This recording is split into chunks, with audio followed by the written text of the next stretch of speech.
Leluhur mempersembahkan seputar sejarah, kajian ilmu para leluhur, spiritual dan filsafat.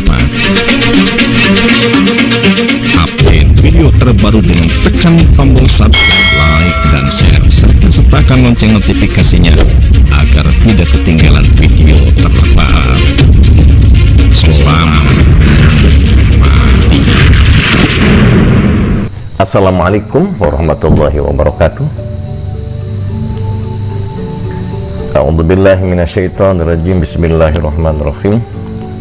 Alhamdulillah wa syukrulillah, wassalatu wassalamu ala rasulillah sayyidina wa maulana Muhammad bin Abdillah wa ala alihi wa sahbihi wa mawalah, amma ba'du. Wa qala illahi anta maqsudi wa ridhaka matlubi atini mahabbataka wa ma'rifataka. Teman-temanku, apa kabar? Semoga antum sehat selalu, diberikan umur yang panjang, kemudian rezeki yang melimpah juga berkah. Dan kita berdoa kepada Allah agar kita selalu diberikan hidayah untuk selalu mentaati perintahnya, juga hati kita agar selalu eling dan waspada, bisa berzikir kepadanya. Dalam jumpa kita kali ini saya akan membahas tentang filsafat dari sebuah sejarah yang telah dilakukan oleh Ken Arok. Nah teman-teman, ada yang namanya sejarah, juga ada yang namanya filsafat sejarah. Seringkali orang merasa ragu tentang sejarah karena memang sejarah itu sulit sekali untuk dibuktikannya, karena sudah puluhan tahun yang lalu, bahkan ribuan tahun yang lalu ya. Oleh karena itu, untuk membuktikan tentang kebenaran daripada sejarah itu sangat sulit. Tapi ada saringan yang kedua, yaitu tentang filsafat sejarah. Jadi walaupun sejarah itu memang tidak benar-benar terjadi, maka kita ambil filsafatnya untuk dijadikan sebagai contoh di hari ini dan masa yang akan datang. Nah teman-teman, Anda dalam beberapa menit ke depan akan bersama-sama dengan saya, Abu Zamzam, dari tim Jejak Leluhur. Tapi saya mohon karena Allahnya kepada Anda untuk mendukung channel kami supaya tekan tombol like, subscribe, dan share kepada teman-teman Anda bila mana merasa bahwa video ini bermanfaat. Apabila memang Anda tidak setuju dengan video ini, silakan saya secara ikhlas dislike saja ya. Yuk kita lanjutkan video ini.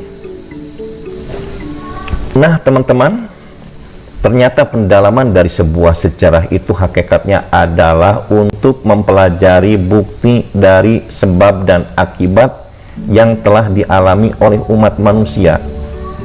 Jadi dengan sejarah kita akan memahami watak manusia di masa lalu, dan otomatis kita akan bisa menilai kejiwaan manusia di masa kini ya. Yuk kita lanjutkan cerita tentang Ken Arok yang tertunda tadi. Nah teman-teman, Ken Arok itu sebenarnya bukan orang kaya dan bukan orang keturunan raja yang dikenal ya. Tapi beliau itu adalah orang kampung. Bahkan kabarnya itu bahwa beliau itu sejak bayinya itu dibuang di pemakaman, dan bayi itu ditemukan oleh seorang tukang maling yang bernama Ki Lembong.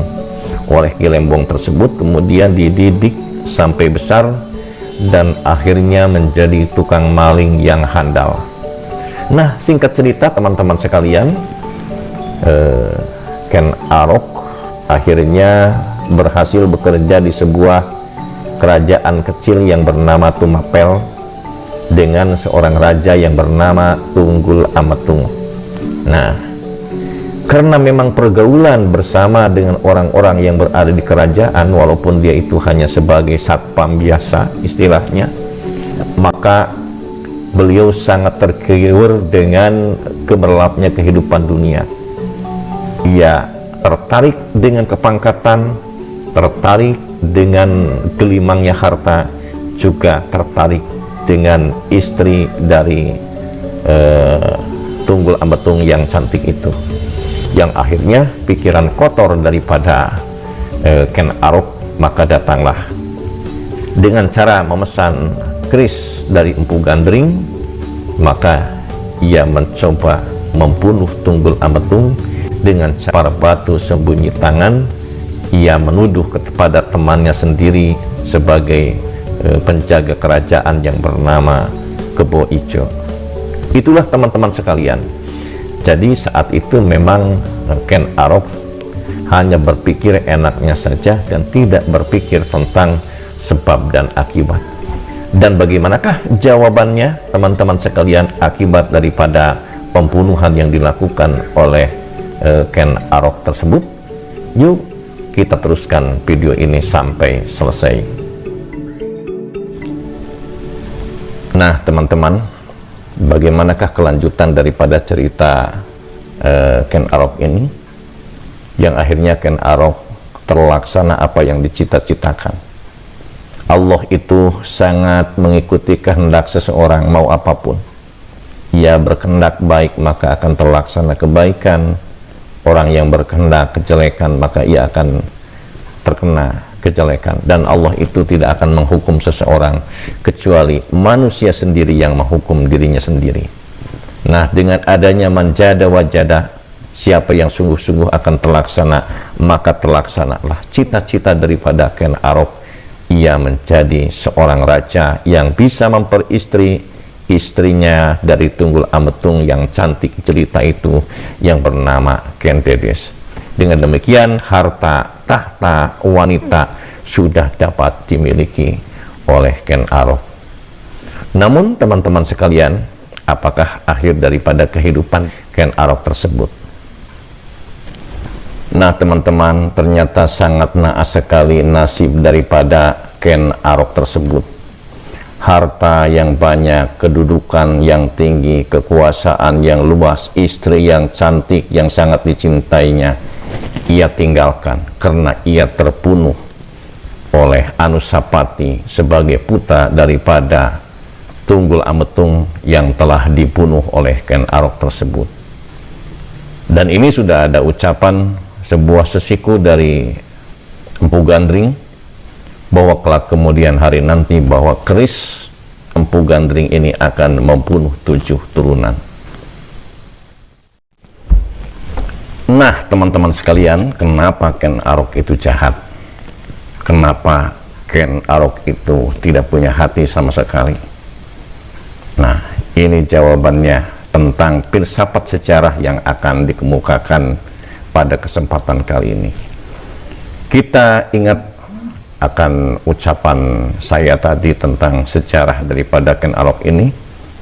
Yang pertama, bahwa Ken Arok sejak bayinya itu adalah dibuang oleh ibunya. Jadi yang jelas teman-teman sekalian, apabila seseorang memang tidak ada kasih sayang daripada orang tua, maka efek sampingnya sangat besar sekali terhadap laku lampah yang menjadi anaknya sendiri. Oleh karena itu, kasih sayang daripada orang tua atau pengganti daripada orang tua harus benar-benar dicurahkan kepada anaknya.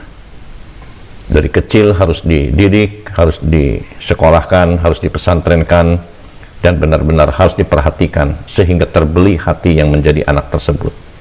Nah, yang kedua, teman-teman sekalian, kita lihat bahwa Ken Arok itu setelah dibuang oleh ibunya di pemakaman, maka ditemukan oleh seorang tukang maling yang bernama Ki Lembong. Karena ayah angkatnya itu adalah seorang maling, maka anaknya pun menjadi maling lagi, ya. Dan bahkan malingnya sangat jahat sekali. Nah, kemudian yang ketiga, setelahnya besar, ia kemudian bergaul dengan keluarga istana, ya. Dalam kata lain, ia bergaul dengan para pejabat, yang akhirnya walaupun ia itu hanya seorang pesuruh daripada kerajaan, karena melihat gemerlapnya kehidupan di kerajaan yang sangat mewah, karena punya pangkat kedudukan, kemudian harta yang bergelimang, kemudian istri juga selir-selirnya yang sangat cantik, membuat tertarik dirinya dan terbawa pergaulan oleh keluarga kerajaan. Nah, dengan demikian maka niat di dalam dirinya semakin besar himahnya untuk menguasai kedudukan tersebut, dan akhirnya ia bisa menduduki kerajaan daripada Tumapel tersebut, dan kelak kemudian menjadi kerajaan yang sangat besar yang bernama Kerajaan Singasari. Nah, Kerajaan Singasari inilah yang didirikan oleh siapa? Ken Arok. Karena yakin teman-teman sekalian bahwa manusia itu bagaimana pergaulannya. Andai kata kita bergaul dengan politikus, maka kita berhasrat untuk menjadi orang politikus dan ingin menjadi punya kedudukan. Kemudian apabila kita duduk dan bergaul dengan orang-orang kaya, maka kita berhasrat ingin menjadi orang kaya dan berpikir bagaimana caranya supaya menjadi orang yang kaya. Tapi sayang teman-teman sekalian, apabila kita sering-sering bergaul dengan orang-orang yang punya kedudukan tinggi, kemudian harta yang banyak, maka efek sampingnya akan sombong dan keras hatinya. Itu keterangan daripada Imam Ghazali. Kemudian yang selanjutnya, apabila kita bergaul dengan orang miskin, maka semangat kita akan berkurang, tetapi rasa syukur kita kepada Allah akan semakin banyak. Dan kemudian kalau kita bergaul dengan orang fasik, maka kita pun akan terbawa fasik dan akan terbawa jahat, seperti yang telah dicontohkan tadi oleh Ki Lembong. Dan sebaliknya, apabila kita bergaul dengan ahli ibadah yang rajin beribadah, maka kita pun akan terbawa menjadi senang untuk melaksanakan ibadah. Kemudian apabila kita bergaul dengan ulama sufi yang benar-benar menjaga diri dari perbuatan maksiat, maka kita pun akan terbawa menjadi orang yang benar-benar sufi dan menjadi ahli dzikir yang dekat dengan Allah Subhanahu wa Ta'ala. Teman-teman sekalian, rupanya keterangan dari saya dari awal sampai akhir sekian. Billahi taufiq wal hidayah. Wassalamualaikum warahmatullahi wabarakatuh.